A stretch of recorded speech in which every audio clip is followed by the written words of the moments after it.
ભારતીય grand master કોનેરુ Hampi જ્યોર્જિયામાં ચાલી રહેલ એફઆઈડી એટલે કે ફિડે મહિલા વર્લ્ડ કપના સેમીફાઇનલમાં પહોંચી પ્રથમ ભારતીય મહિલા ચેસ ખેલાડી બની.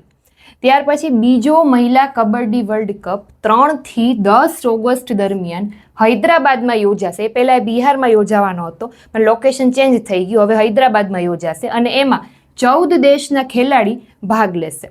ત્યાર પછી ભારત છે 30 ઓક્ટોબરથી 27 નવેમ્બર સુધી ફિડે વર્લ્ડ કપનું આયોજન કરશે, જેમાં 206 ખેલાડીઓ ભાગ લેશે. ગ્લોબલ ફાઇનાન્સ મેગેઝિને એસબીઆઈને 2025 માટે વિશ્વની શ્રેષ્ઠ ગ્રાહક બેંક જાહેર કરી છે. ત્યાર પછી 66માં આંતરરાષ્ટ્રીય ગણિત ઓલિમ્પિયાડમાં ભારતે 7મું સ્થાન મેળવ્યું છે. ટોટલ ભારતે 6 મેડલ જીત્યા છે અને ભારતે ટોટલ 3 ગોલ્ડ મેડલ જીત્યા છે. ત્યાર પછી નેક્સ્ટ, WHOએ સેનેગલને ટ્રેકોમાં મુક્ત દેશ જાહેર કર્યો છે. આ દેશ છે વિશ્વનો 25મો દેશ છે અને આફ્રિકાનો 9મો દેશ છે.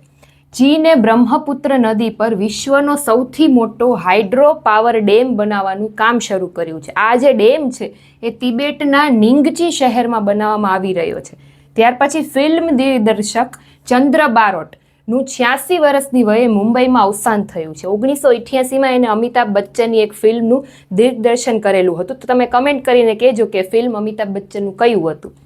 પછી મિઝોરમમાં લુંગફન રોપુઈને ભારતીય પુરાતત્વ સર્વેક્ષણ દ્વારા રાષ્ટ્રીય મહત્વનું સ્મારક જાહેર કર્યું છે. તો આ હતા કરંટ અફેરના ટોપિક. Thank you.